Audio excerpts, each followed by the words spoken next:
I have a confession to make. This episode almost didn't happen. And it almost didn't happen because of my own kind of judgment and closed-mindedness. And I am so glad it happened to teach me otherwise. This episode is with George Kamel. And if you don't know him, he is a Dave Ramsey personality. He actually started out as one of the hosts for his radio show in the lobby. And turns out we actually met a couple years ago when I did my own Dave Ramsey Scream back in 2018.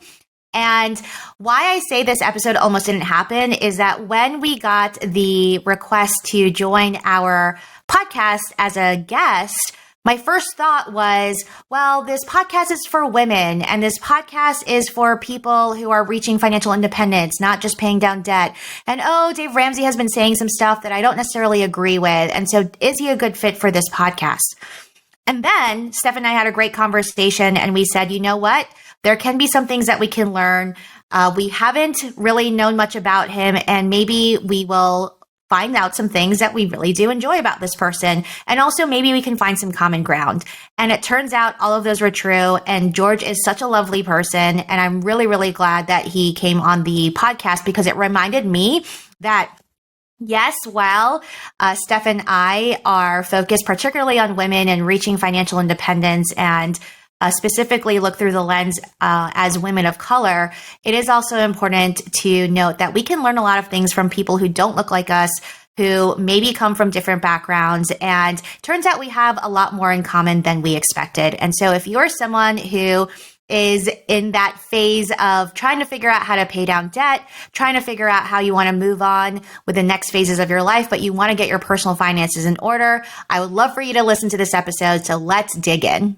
Welcome to Crush Your Money Goals, where we dive deep into all things money as your two millionaire mentors. I'm Bernadette Joy. And I'm Stephanie Gonzalez. This season, we're shifting gears and focusing on something that affects us all, quitting with confidence. From financial habits to career transitions, we're here to guide you through the journey of taking charge of your finances and pursuing your dreams fearlessly. Tune in every week as we share tips, stories, and expert insights to help you crush your money goals and embrace change with open arms. Welcome to Season 7, Quit with Conviction. All right, welcome back, y'all. This is Bernadette and Steph and our wonderful guest, George. And we are here today to talk about all things related to quitting forward and successfully. And we are so excited for his perspective. Welcome to the show. It's so fun to be here. You guys are incredible. Oh, well, thank you so much. Yeah. We have three y'all splaining millionaires on this podcast. Oh, that's so good. You need to TM that, like patent it, whatever you got to do. Y'all splaining. And we definitely need to trademark that for sure. So I would love for you to introduce yourself, George, to the audience if people don't know who you are.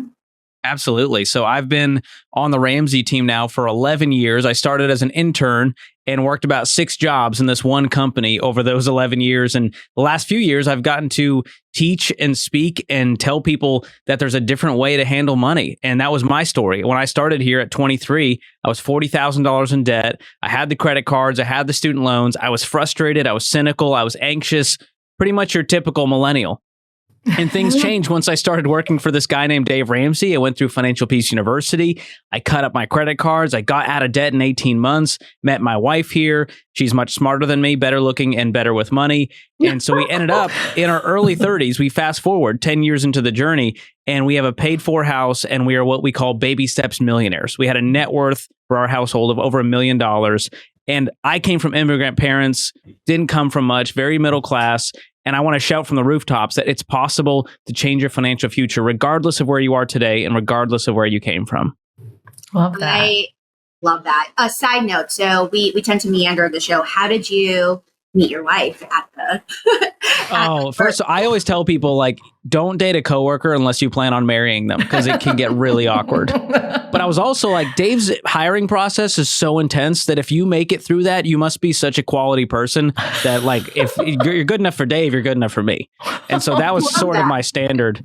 And I guess I was just charming enough to convince her to go on the first date. And that first date turned into a second, and a third. And here we are today. We've got our first baby, Yeah. a 6-month-old named Mia, and 2 French bulldogs. Wow. And it's just a party. Congrats. It's a party at the Kamel house now. Oh. A party at the Kamel house. I love that. And so it looks like you got more than just a job out of going to your current employer here. And If you nothing mentioned- else, I got a wife. If nothing else, you got a wife. And so you mentioned, being the son of immigrant parents. So as a first generation wealth builder, what ideas about money did you have to quit? This is what the show is about. This season is about, things that you have to quit in order to reach financial independence. And so you mentioned immigrant parents. I'm sure there are ideas or beliefs or kind of generational things that were passed on to you.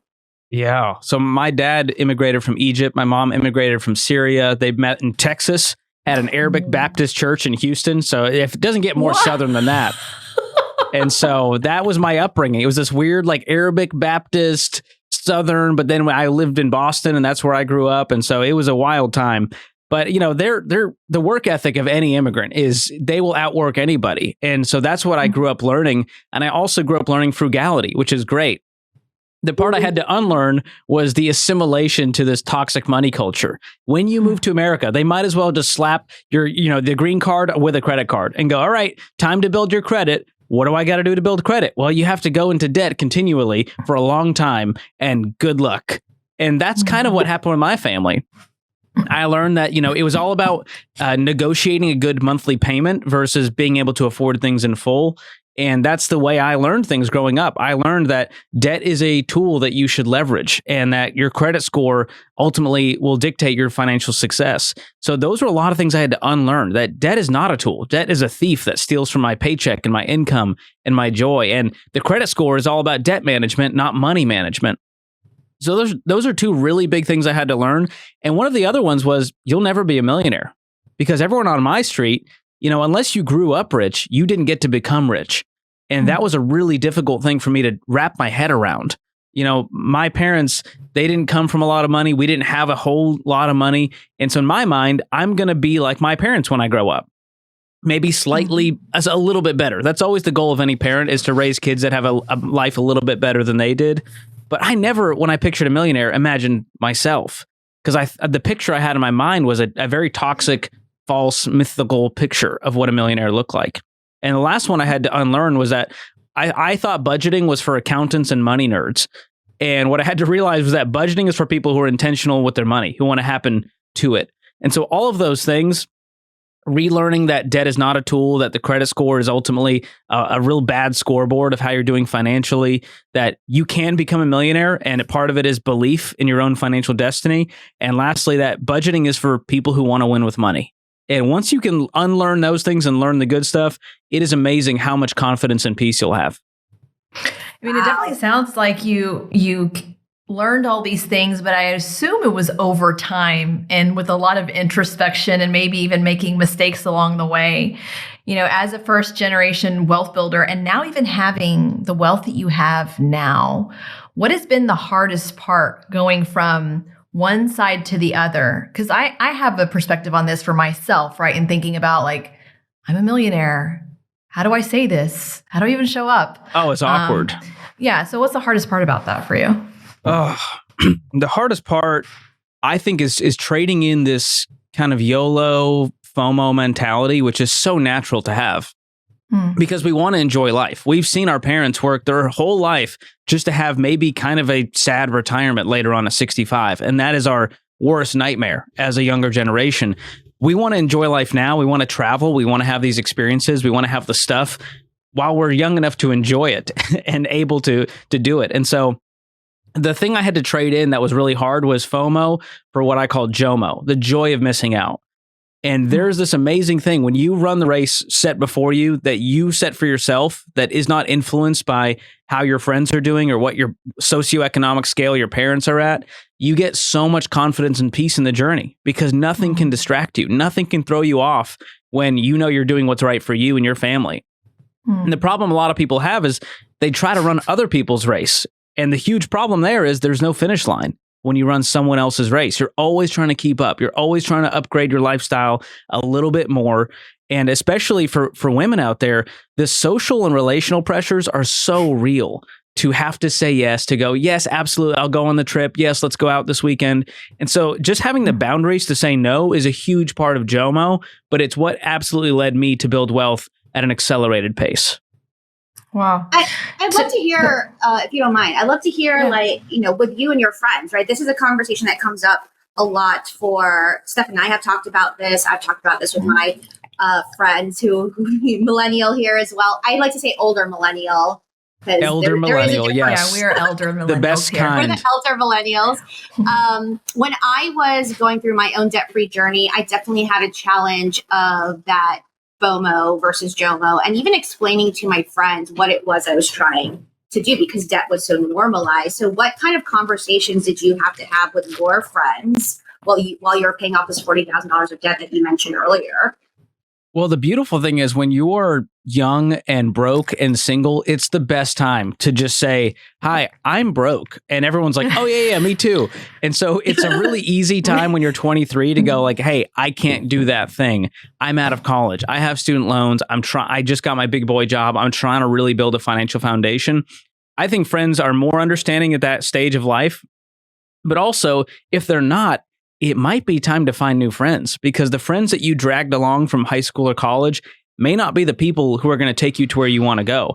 Like if they're not on board, you need to get rid of them. Like they just don't get it. This is truly just, I need to surround myself with people who are a positive influence in my life, who understand and have empathy for my money goals. And if they're going to try to tempt me and drag me off the wagon every 3 seconds, then I need to be around different people for this season. And that's a hard thing to do, to set those boundaries and to tell someone, hey, I can't be a part of your life right now. But you have to also think bigger than just appeasing friends that could be dragging you back financially. So what I found is I admire the people that inspire me. Those are the people I want to be around, not the people who are a part of my past. And those people have come and gone. And that's okay. We text a few times a year. We can still be buddies. But the people you need in your corner are those folks that are going to keep you accountable and go like, hey, maybe let's skip the fancy lattes and let's just hang at your place. And those are the ones you want to keep around because you'll actually hit your money goals together. And so find those people and cherish them. Ta-da! If you like this content, please go ahead and check out my latest project. It's the Crush Your Money Goals book, and it will be available for purchase December, but now you can get it for pre-order and you can learn the 25 money habits that will help you save, invest, and plan for financial freedom the same way that I did and was able to retire by 40. Check it out at crushyourmoneygoals.com. One interesting thing about your story that I feel like people ask me a lot of questions about is you've grown your career at one company, or a large part of your career at one company.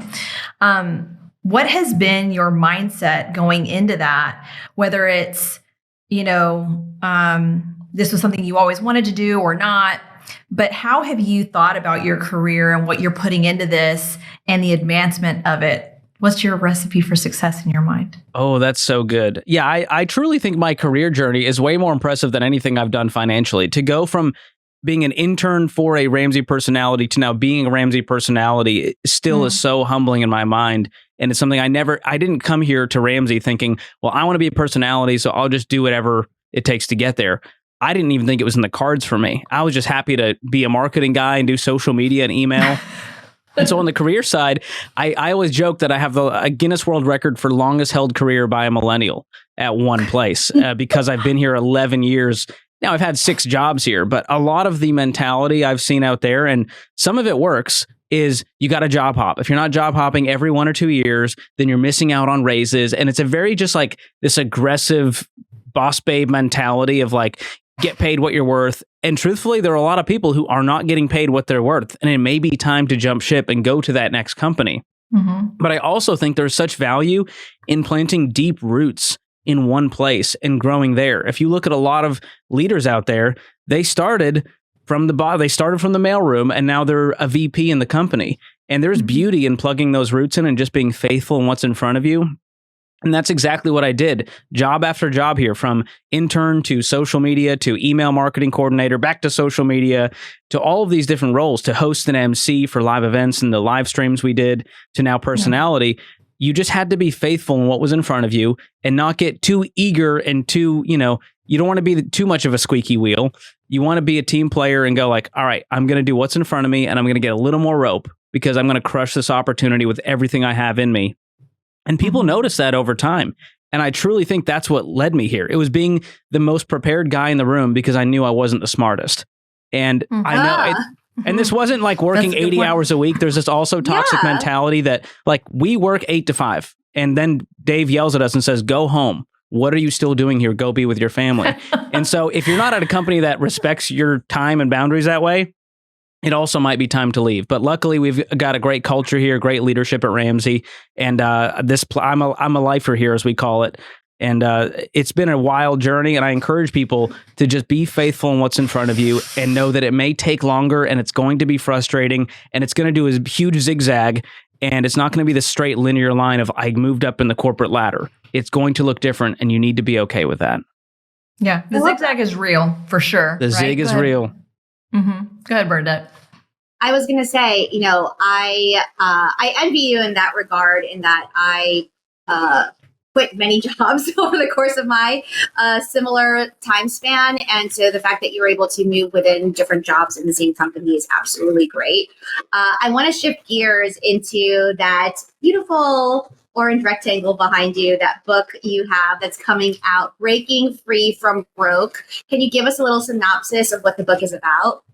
Yes, we just launched this in January, and it was a labor of love over my decade here at Ramsey going, how do I translate all of the money principles that have worked for 30 years and make them relevant for the year of our Lord 2024, so that the person reading it, whether they're 22 or 52, goes, oh, finally, a book that I can understand by someone who actually gets what I'm experiencing and that gives me hope on the other side. And so I wrote this book, Breaking Free from Broke, to help people break free from broke, from this toxic money culture that I talked about. And I walk through every single part of the system. I call it the system and how we need to bucket, because it's meant to keep us broke. When you look at credit scores, why they started, why they exist today, what they've done to us, credit cards, which we're now in over $1 trillion, record highs in credit card debt, the student loan debacle, $1.7 trillion floating out there with everyone hoping for forgiveness from the next politician, car loans, which are now almost surpassing student loans, which is so wild to me because we're stuck with these car payments because we believe it's the only way. And then I even go into investing traps and mortgages and what you need to know about all of that.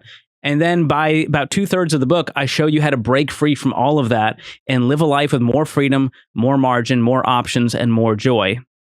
And that looks a whole lot like the Ramsey plan. I talk about how budgeting is freedom and spending is self-control and margin is breathing room and savings is peace and wealth is patience and generosity is joy.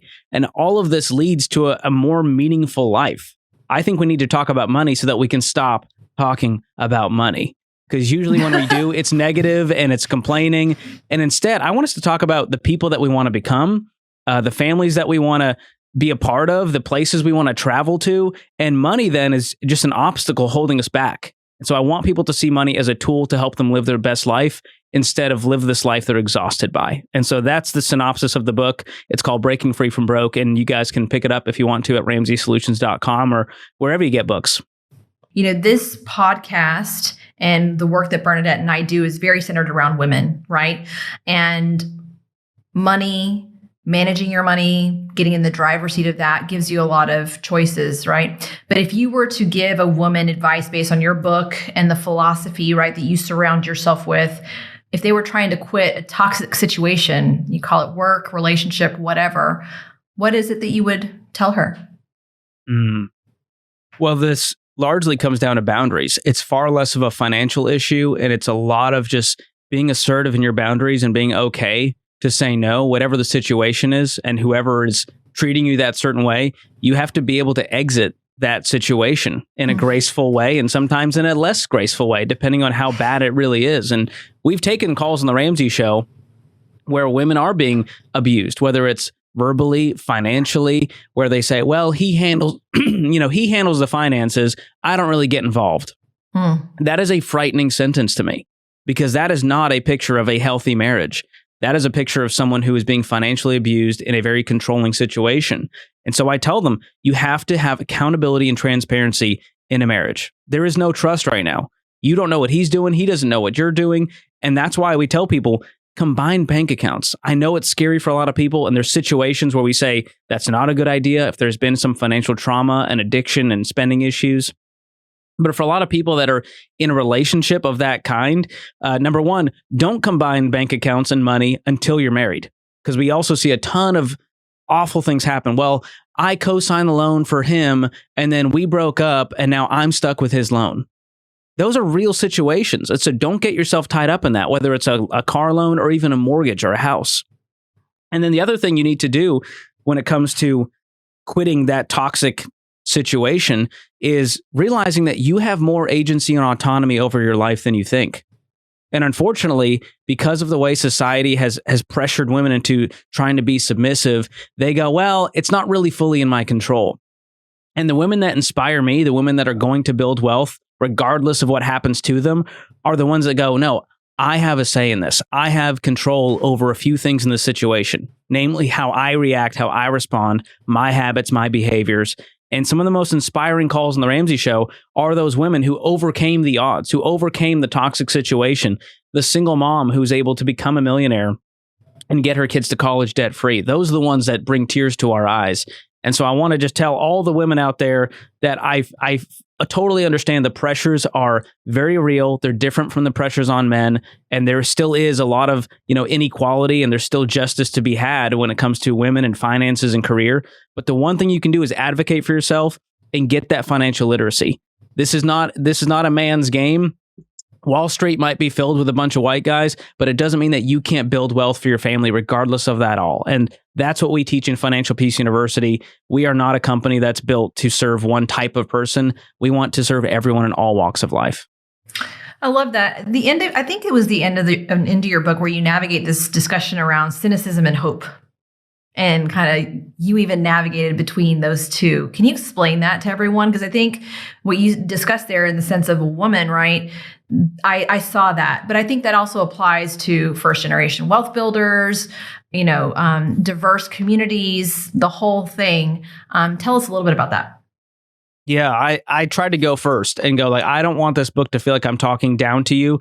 This is a book that was written from the heart where I go, I'm a recovering cynic.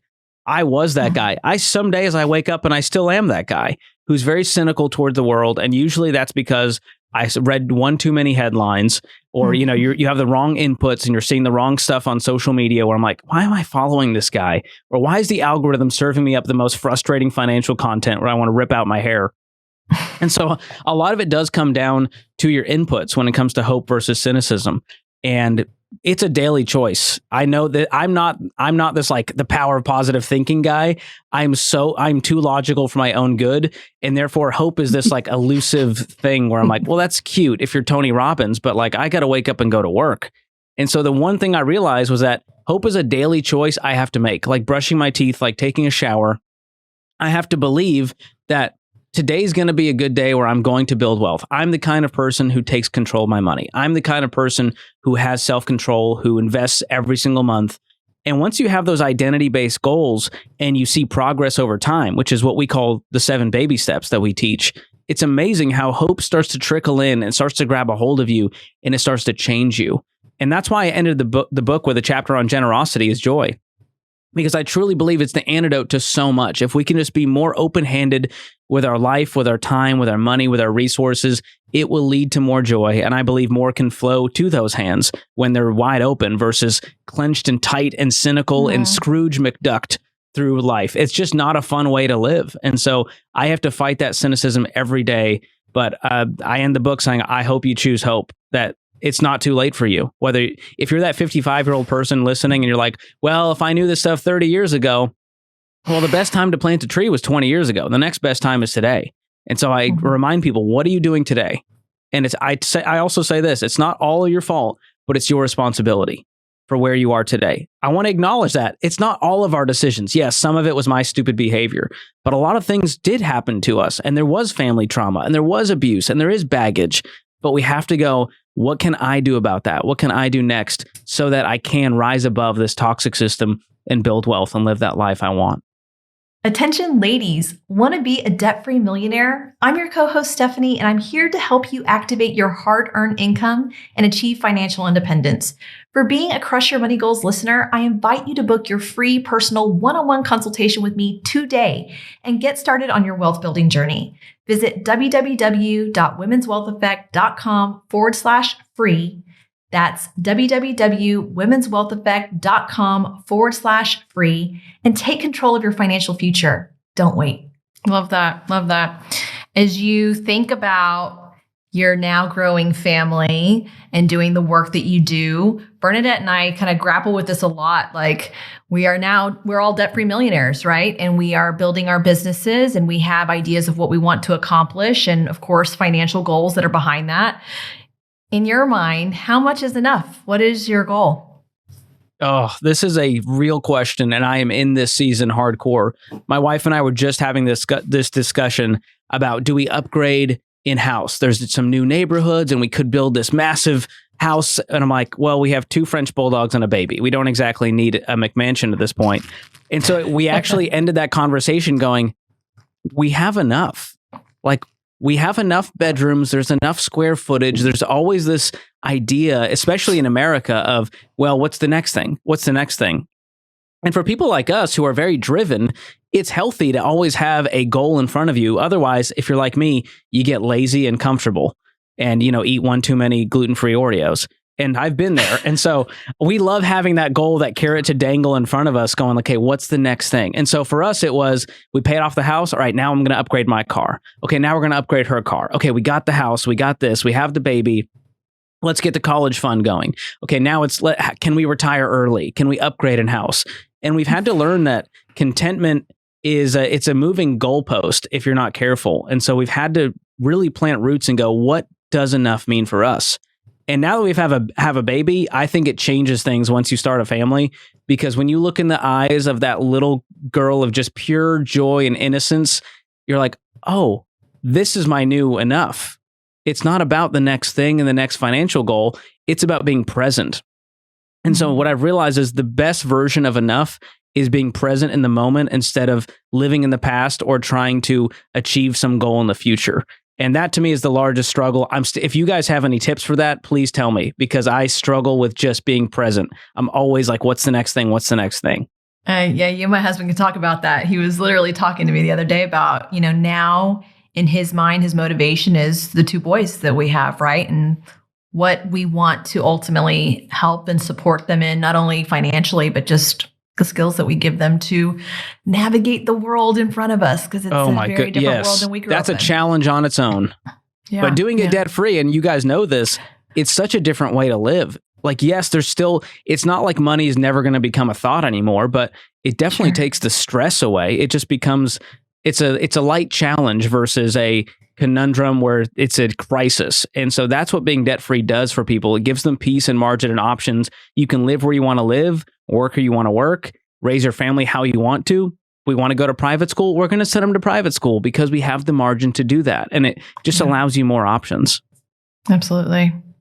It just popped in my head. So I actually did my debt-free stream in Nashville back in 2018.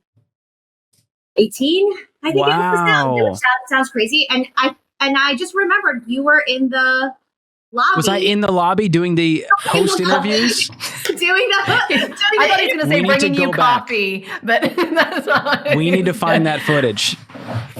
I want to say that you were in the lobby when I was doing that, and so seeing you progress from there to now be a Dave Ramsey personality is so amazing, and so I congratulate you on that lifetime kind of achievement.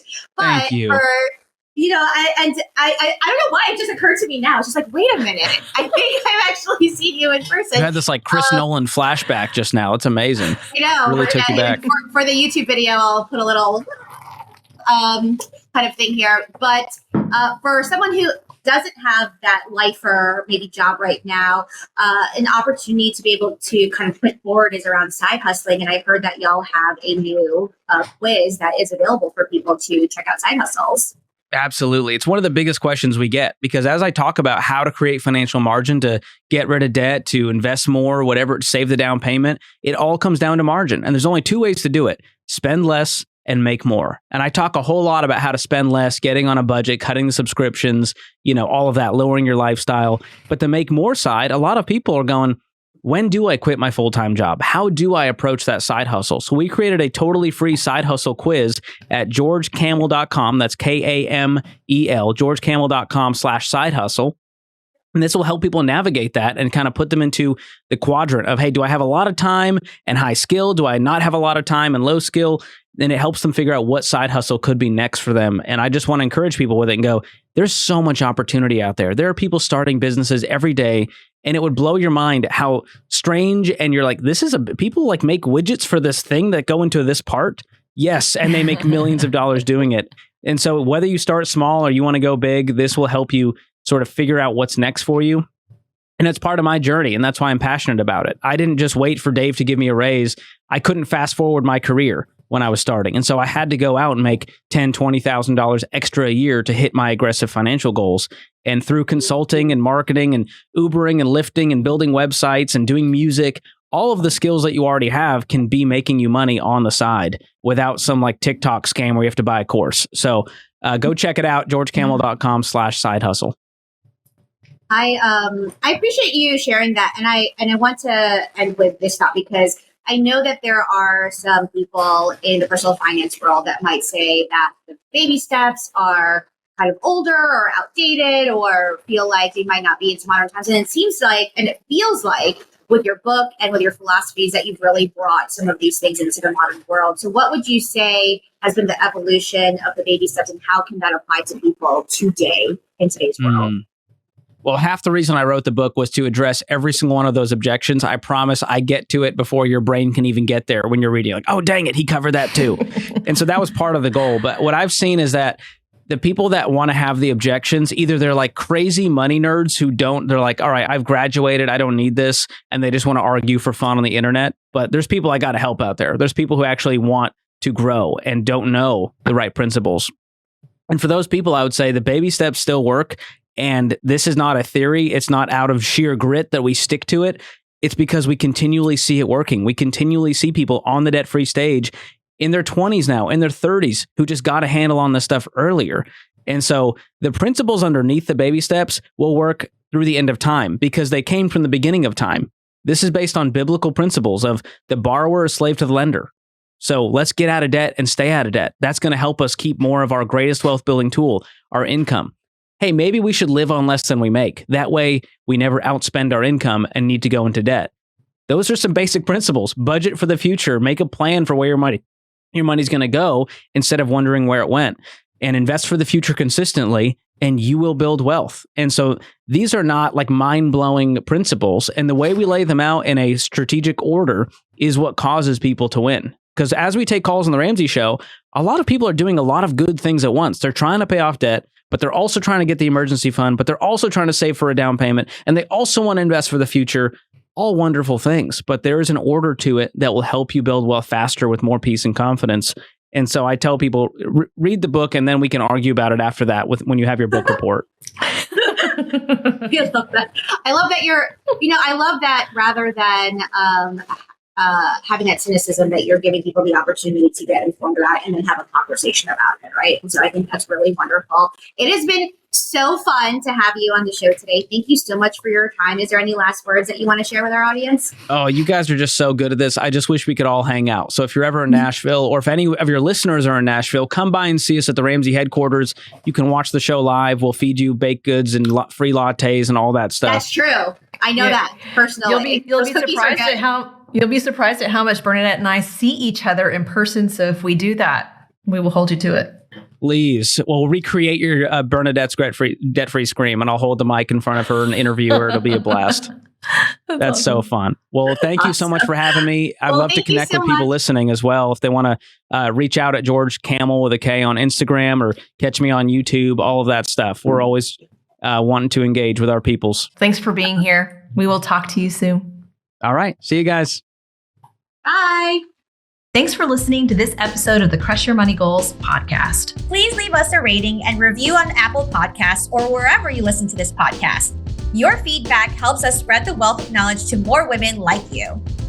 And if you'd like to work with me to help you answer the important question, if I'm on track to retire, be sure to snag my free financial independence planner at womenswealtheffect.com/planner. And if you'd like to work with me to kickstart your financial freedom plan, you can grab the Cha-Ching Checklist, my free guide at crushyourmoneygoals.com/free guide. See you next time.